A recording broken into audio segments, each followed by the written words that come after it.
again. We know this is what we're meant to do. So we wake up, put our feet on the floor, go and conquer the day like a warrior, like warriors. Cause that's what a tribe does. We got your back so you can relax and focus on all the important stuff, like getting your business done. This is our tribe. We look out for each other. That's right, that's right. This is our tribe. We help each other grow in business and life. That's right, that's right. No need to panic anymore. We got lots of support and an army of warriors by our side. We fight the good fight when we unite. We fight the good fight when we unite. Cause that's what a tribe does. We got your back so you can relax and focus on all the important stuff, like getting your business done. This is our tribe. We look out for each other. That's right, that's right. This is our tribe. We help each other grow in business and life. That's right, that's right. This What do Elma, Ginny, and Marcus have? Let me stop the video. Hi, my name is Sondra, and I am the host of Explore ProTech Coffee Shop Show. It's always a mouthful on a Monday. So, welcome to the show. My name is Sondra. I am the host, and I'm joined by these amazing gentlemen from Explore ProTech, and we talk all things small business, from startups to medium businesses and growing businesses and everything in between. So we have been talking about customer journey, how not only how to get customers, but how to keep customers and have loyal customers and all those things that your business has to have. 99.9% of businesses need customers. Might be a few that don't, but that I don't know those. So this is a live show, so please make sure you're interacting in the YouTube comments. I do interact with those as I'm talking to the gentleman too, so that makes it very interesting and makes us unique.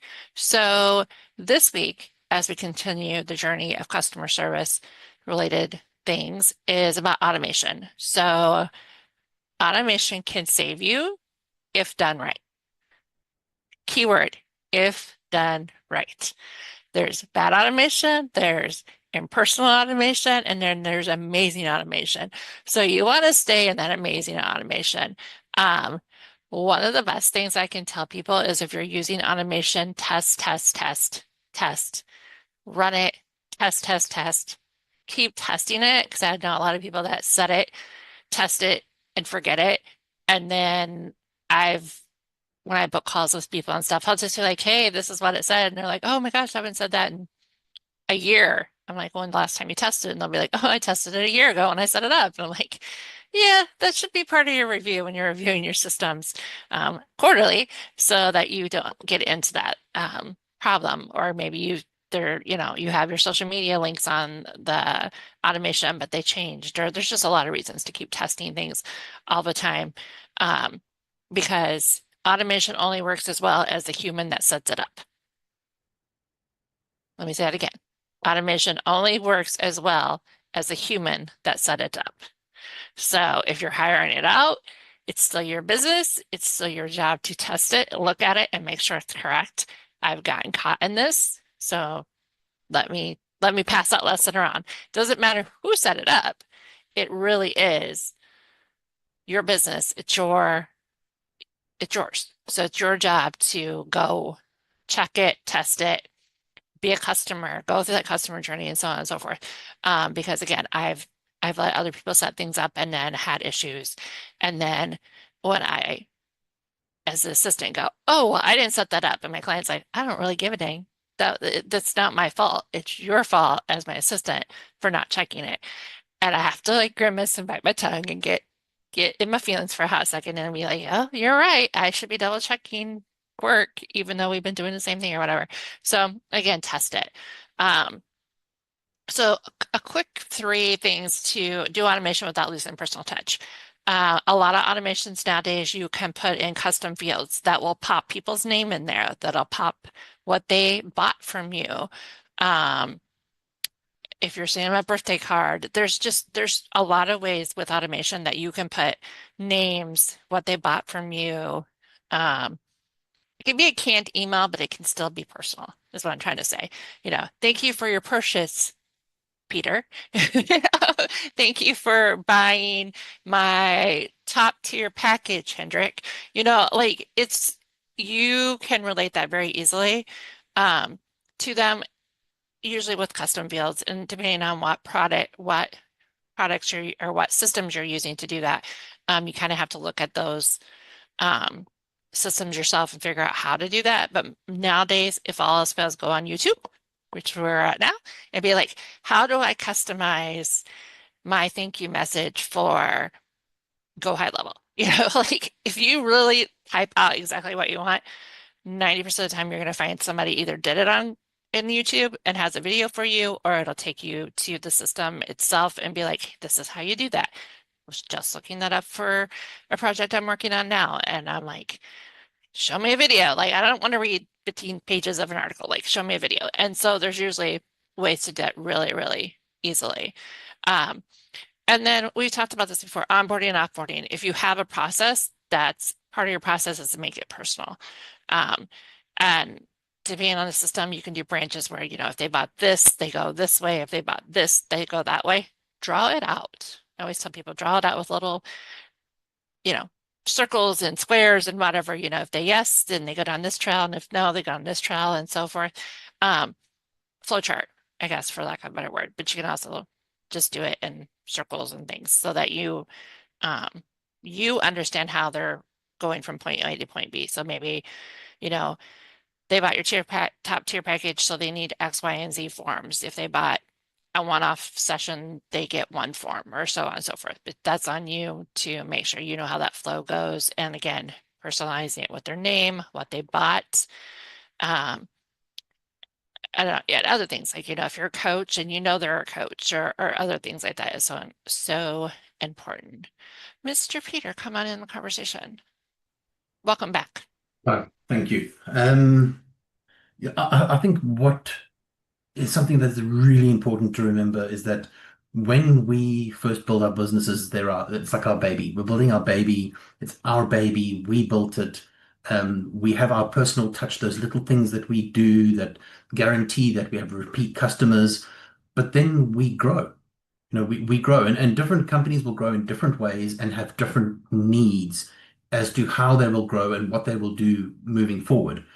Automation is just one of those steps. But if we could take those personal touches and use them as the measuring stick when we do automation, we create automation to make sure that the personal touches that we've put in and we've blood, sweat, and tears into our business, you don't just go automate, push button, start, launch. You can't do that because then it just loses that personal touch.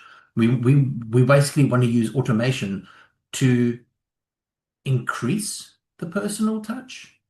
Because you can automate it, so you can do so much more. So you can even add, what would my customer like even more than what I have the ability to do because I've been doing it all by myself and I haven't automated it yet. But now that I am automating, I have the ability to add certain personal touches that I didn't have the ability to do before. Then I think somebody is heading in the right direction with automation.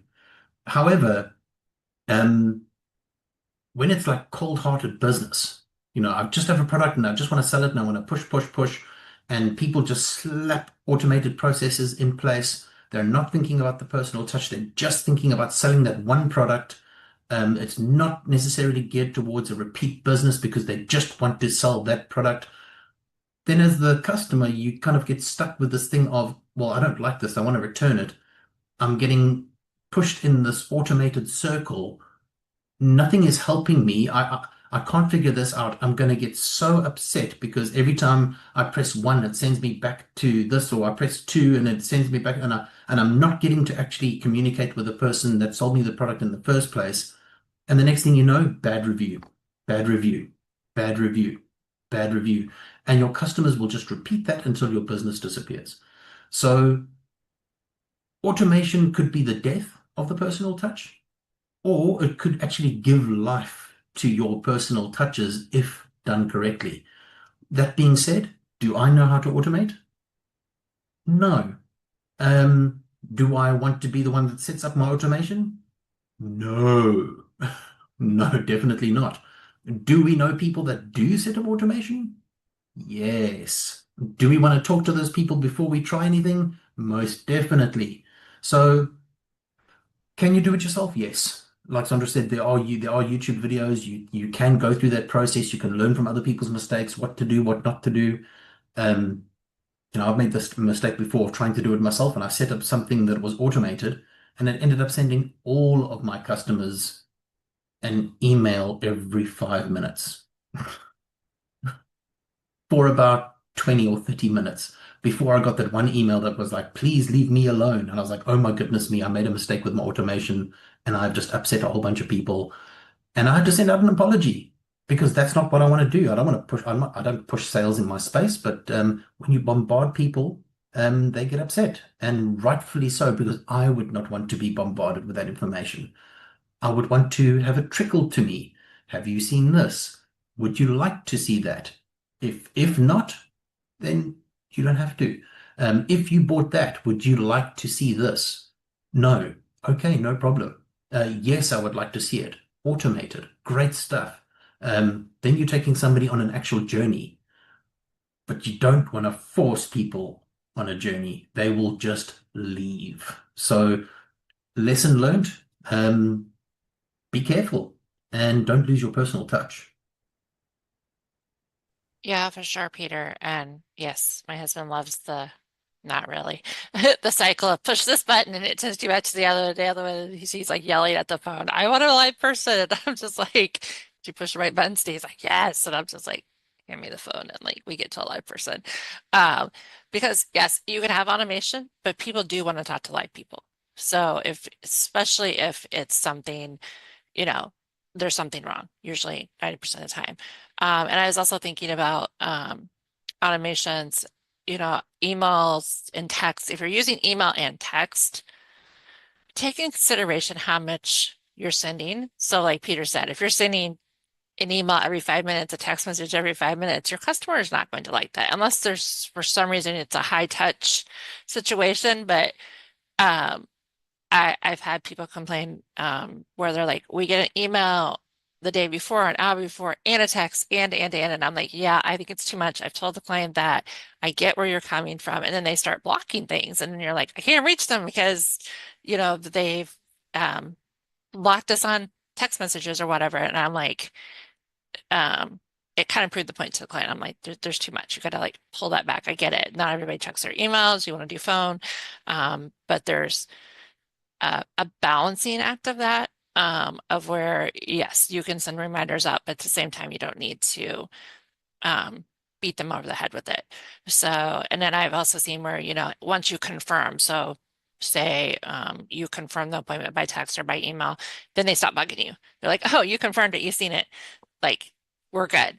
I'm not always happy with that, but I get it because unfortunately there's just a lot of no call, no shows, and just a lot of things happening. So I do get that, and I've had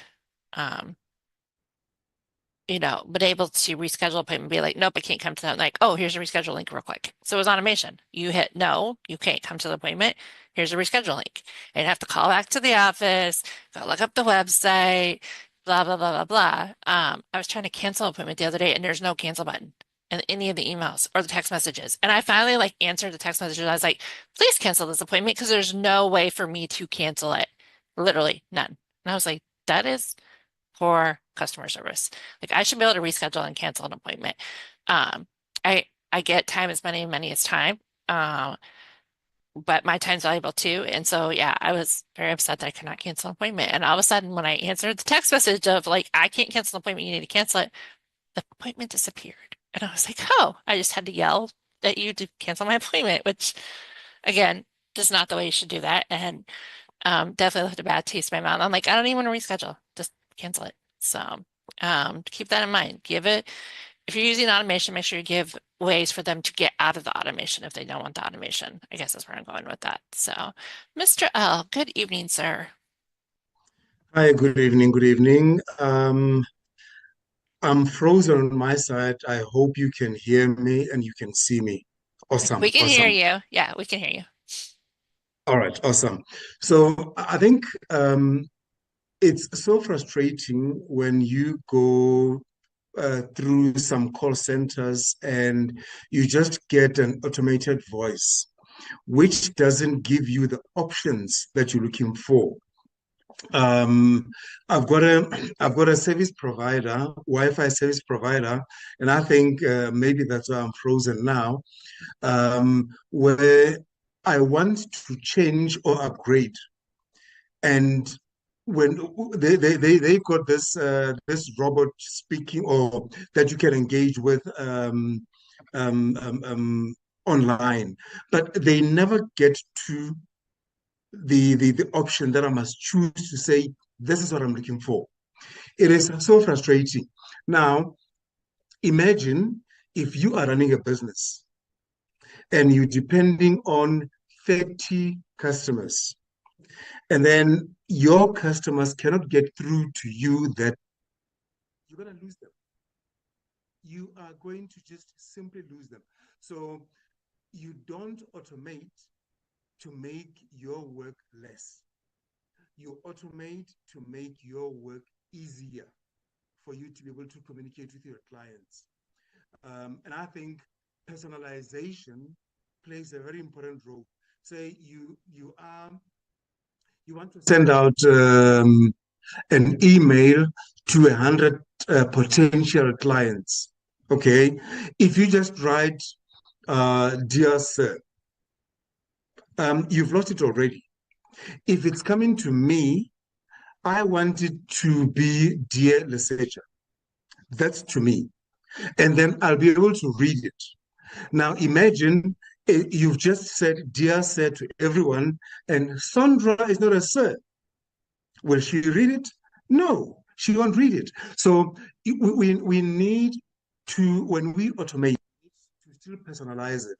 And I think a very simple personalization tool that I can mention is Mail Match, where you can personalize whatever you want to personalize to different people.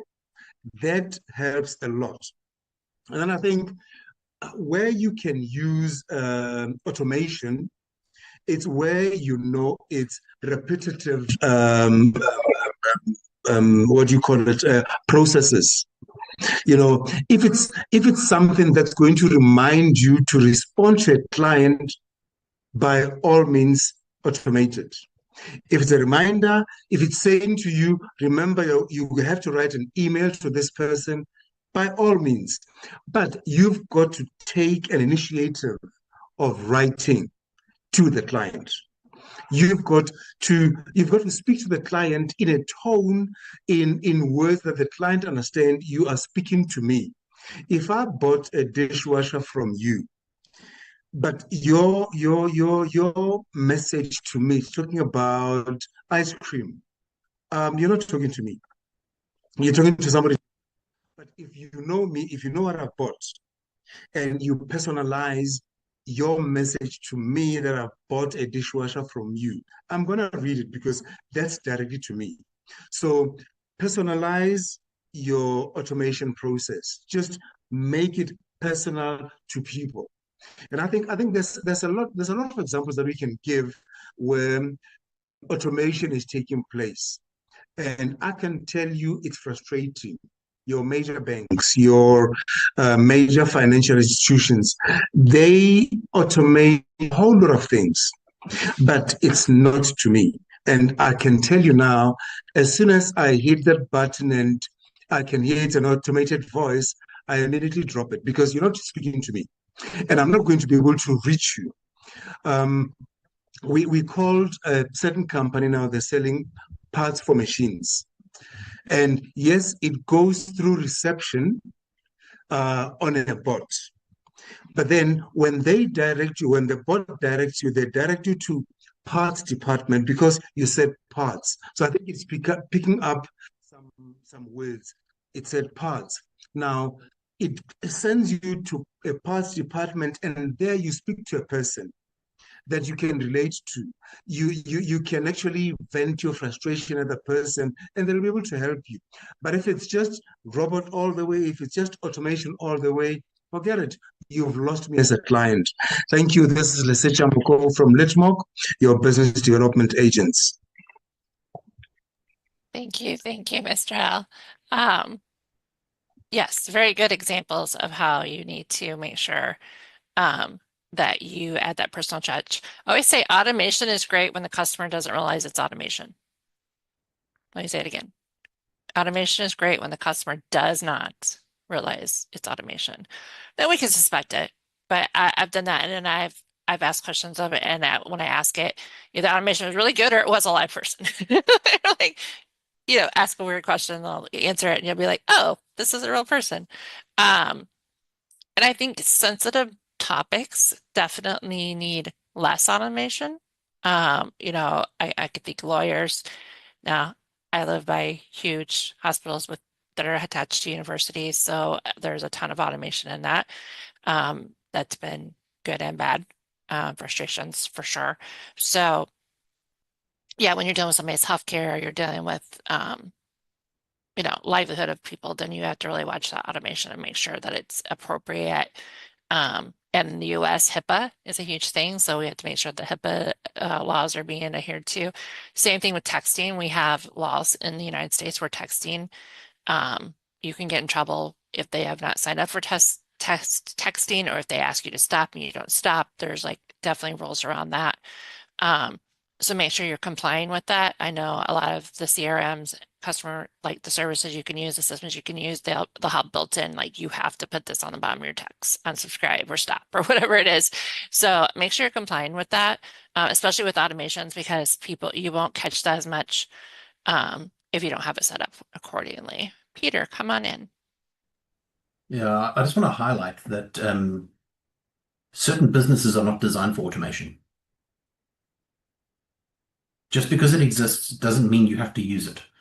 Sometimes you can add automation to a company that really shouldn't have it, and destroy it very quickly. Especially if you're on the smaller scale, but you have larger clients. Your client is one client is a major client for a major contract, and you only have 3 or 4 clients. Why are you automating? Don't. You want to actually talk to them. So don't try automation in a space that you shouldn't use it. That's number one. Number two, if you are going to use automation, do it right.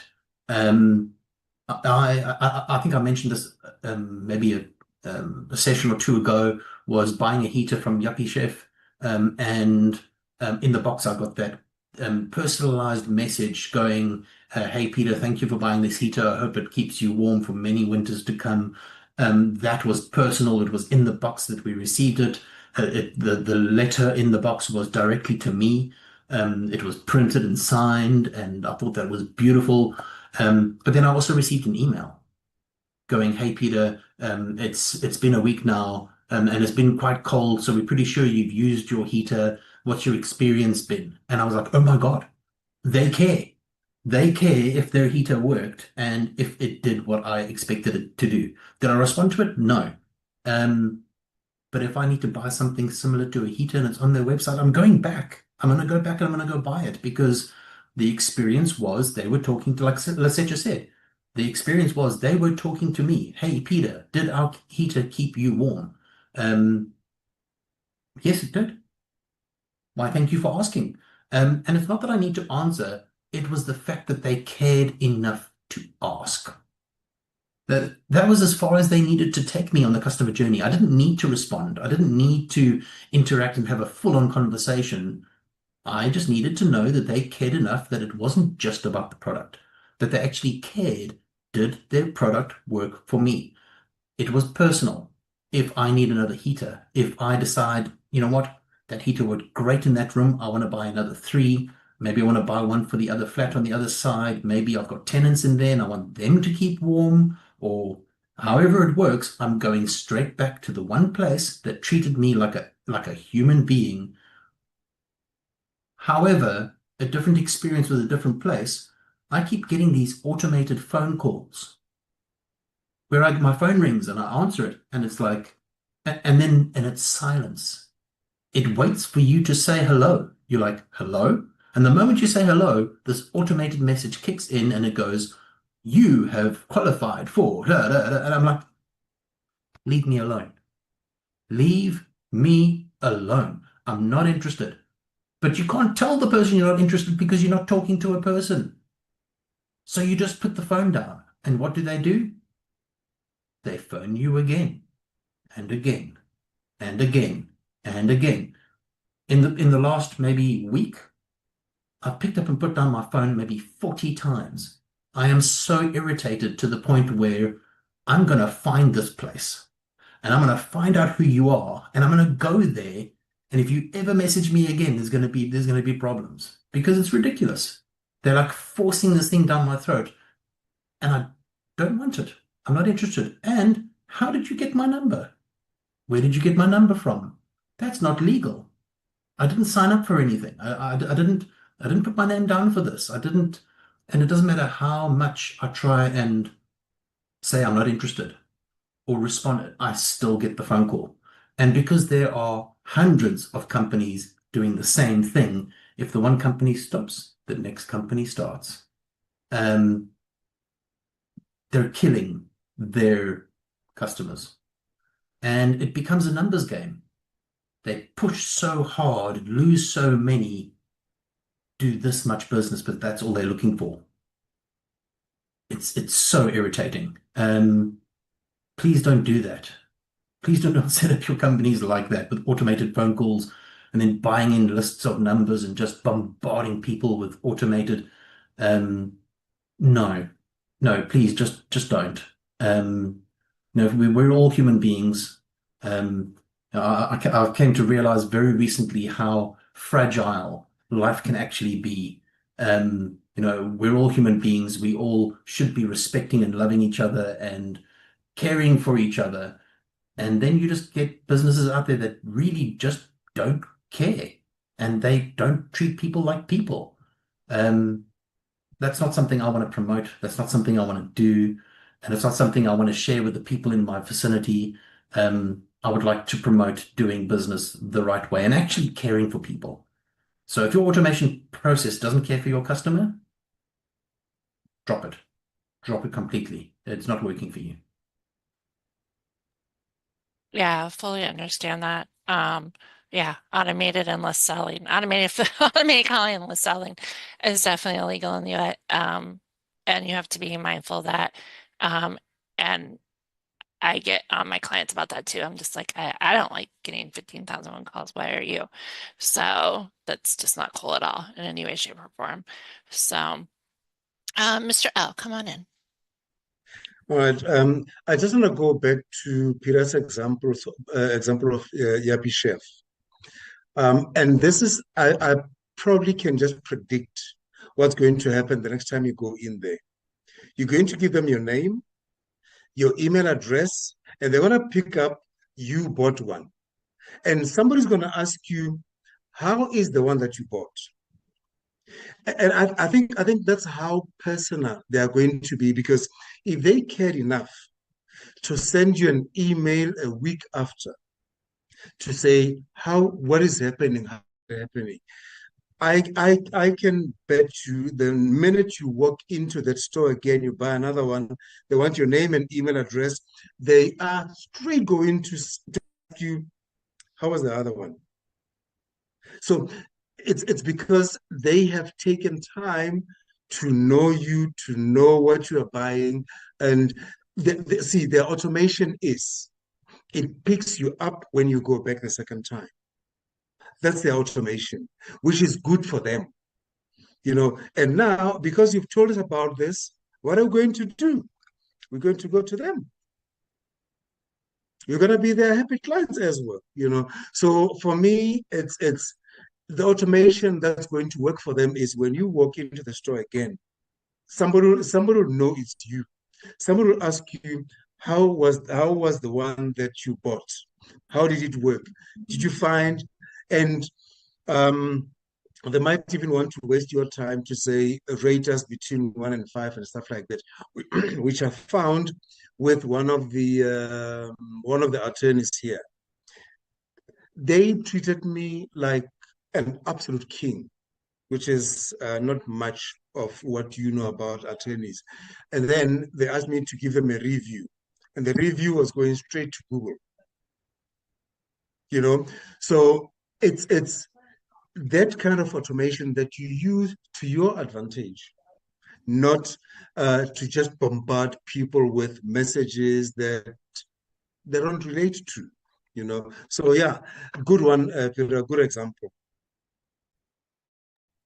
Yeah, for sure. And like you said, that type of automation isn't a bad thing. Like you're treating people like human beings and you say, hey, can you fill out this survey? Which, yes, it's automation or the answers or whatever. But like you said, it helps them improve their customer service. It helps, them to be a better business. So do those surveys. I always tell people, as long as the survey isn't like a page and a half long, 3, 5 at the most questions. Most people do that. So definitely use those surveys, automation for that. But then you can automate a message. Thank you for filling out this survey. Susan, here is a 10% coupon towards your next purchase of your heater. Like literally you're personalizing it. They did something that you did something they wanted you to do. They send you a personalized message that has your name, why they're grateful that you filled out the survey. Here's something in return. Maybe not, maybe, but I mean, you can do simple things like that. I know somebody that automates a card every month. Like she has a list. It's a company that does it for her though, but it has your name on the card. Like it's an e-card. You open it up and it's a card. It's all pretty and it says your name, da da da, and thinking of you during fall. It's fall in the US. But I like it. It's a personalized touch. It keeps her front of mind, even though I'm actually not doing business with her currently. And I think I've talked to her twice ever in the last year, but I still get a card. Now, if I want to unsubscribe and don't get a card, that's fine. It's my choice. But it just gives that extra personal touch of, and is it a program? Is it automation? Yes. But does it make me feel important because she put me in this card data bank and I know you have to pay for it and it does, even though it's automated. It's a service she's using, but it just goes that little extra mile of like, hey, and then even like my birthday was in July. So even the stamped, cards from the businesses that wish you happy birthday, it's still that little personal touch of, hey, it's your birthday month or it's your birthday week. We remembered it. Can go a long way. And again, it's a pre-made thing. You don't have to put much thought in it, but you can at least give it and move on. So little things like that can make even though they're automated, it makes it more personal and be like, oh, you thought of me during my birthday. Like I got more things from businesses than I did my own family. So that's stuff. And then, life events, a lot of us have had major life events this year, things like that for businesses to be like, hey, congrats or condolences or whichever way it goes is very helpful too. So it's that personalized touch. And yes, it's automated, but at the same time, people are like, oh, they really are thinking of me. And yeah, it's a system, but it's still, they're thinking of me. Out of, 5,000 customers, they thought of me. So it's something simple. Peter, come on in. Just to help people realize that when you run a business, it's a lot of work. It's a lot of work. You're putting a lot of effort into a space because you are trying to please a whole bunch of people that just happen to be your customers. So not all your automation has to be customer facing, because sometimes creating automation for your customers could be detrimental because it's not the kind of business that needs it for your customers. However, you can still use automation to run your business, to make your workload not as heavy as what it currently is. So in my mind, there's two types of automation.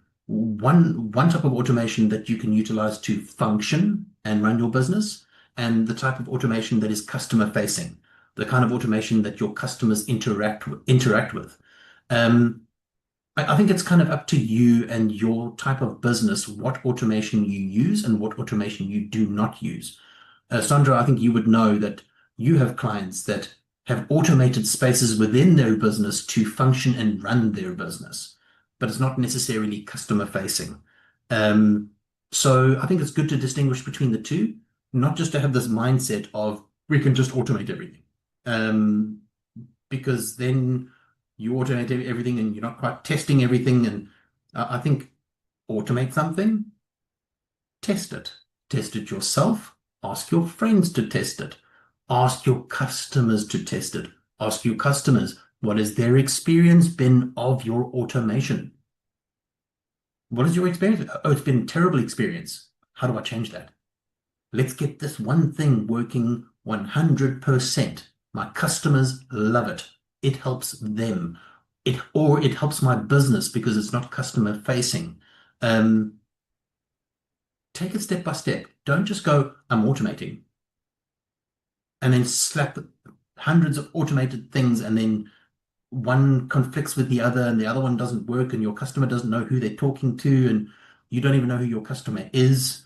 I mean, a customer comes and they goes, "Oh, I bought something from you." "Oh, did you?" I had no idea." That doesn't work. And unfortunately, in today's world, there's just a lot of spaces like that. If I go back to Yuppie Chef and I'm like, "Hi there, it's me," they're like, "Yes, we know you. You bought a heater from us." That's great. They know. Do they really know? No, not really, but their system does because they've set it up right. Hats off to Yuppie Chef. Brilliant. Absolutely brilliant. There have been spaces that have frustrated me so much that I don't care how great your product is, I will not ever buy from you. Ever. Your product could solve the problem of world hunger. I would not buy it. I'm sorry. I will not buy it because it's just not set up right. Unfortunately, people are just too eager to kind of offload the workload. Oh, I don't have to do it anymore because it's automated. You still have to check. You still have to make sure. You still have to do those quarterly reviews. Is it up to date? Is it telling my customer something from a year ago? Does that something still exist? Do we still do that service? Has our business changed where we've forgot to change that automation? My business changes all the time. Actually, my business changes so fast that if I do automation, I have to redo it all the time. So do I automate certain things? Yes. Certain things I automate, certain things I give to people as responsibilities, or you got to find that balance, but don't just throw automation at the wall and hope it sticks. That's just no, it's just a thing that you don't do. Yeah, so very true. And like you said, Peter, there's internal and external automation. You can have internal automation. So because I'm coaching, I set automation to remind me, hey, you need to give coaching notes or you need to set up their task reminders or stuff. That's automation. I am using automation. It's internal so that I can go do the personalized touches or I can do the things I need to do. So definitely set those. Pay attention to those. I love when people set up internal automations and they ignore them, or you open it up and they have 5,000 undone tasks. And I'm like, what's it using? You're not using it. You're not using it appropriately. So like Peter said, if you're ever changing, your business is very new and it's fluctuating greatly, automation's not going to be your friend. You're going to have to manually do things. This is why you write SOPs, standard operating procedures. So as you're developing those, there's going to be times where you can't automate until you finish developing it or you've tested that's the way you want to do it and then do the automation, especially if you have, for whatever reason, you have to pay somebody. If you don't have your SOPs and stuff in line, and I've done this, I've seen it both ways, good and bad, and I've been on both sides. If it's not ready, then don't hire a specialist to come in and set something up for you and you can't tell them. And hopefully a good specialist will be like, you're not ready for me. And I've done that. I'm like, you're not ready for that yet. Like we got to do X, Y, and Z. Then you can go get the specialist. So definitely, definitely important to do. So love it, love it. So as always, time flies when we're having fun. And I'm super grateful for everybody joining me today. It's been a little lonely lately, but that's cool. We've been making it work. So speaking of people behind the automations, we want to thank Susan, who helps automate our show by setting it up, scheduling it, going in and doing the comments afterwards. You know, that's something that we could automate, but we have an actual person that does the show notes and puts links in, and translates it over to Spotify. So great. Very happy that Susan does that. Grateful. There's a word I'm looking for. Grateful that Susan does that for us. And then Miss Somerville, who helps Peter with all the behind the scenes of whatever he is doing this month, this week, this day. And of course, his amazing wife. So my name is Sondra. I am the owner of Get It Done. I help you with figuring out the automations, figuring out the systems, figuring out the goals, and everything in between, including figuring out who you need to hire to help you do those things. I am been very fortunate to have enough resources that I can match people pretty well. I still have people come back a year later and tell me that, you know, that match worked out for them and stuff. So that is something that I'm super grateful that I can do. So my LinkedIn link will be in the show notes. So hit me up. I do free coffee chats all the time. So definitely something I'm getting back into on a regular basis. So yeah, and then if you have any comments or questions about the show, of course, hit us up. Peter and everybody on the show's link will be in the show notes because Susan is amazing. Mr. Peter, do you want to take us out? Awesome. I think just a little bit of advice before we leave. If you want to automate and you don't know what your processes are, you might want to reach out to Sondra. You might want to reach out to Sondra and create those processes before you even think of heading in the direction of automating, because Sondra's the queen in that space. So do yourself a favor, because she has helped me with the same thing. Yes. Yes, she has helped me with the same thing. So that being said, time to end off the show. And we'll end it off with the famous words of Nistine Botha, which is, may all your wildest entrepreneurial dreams come true.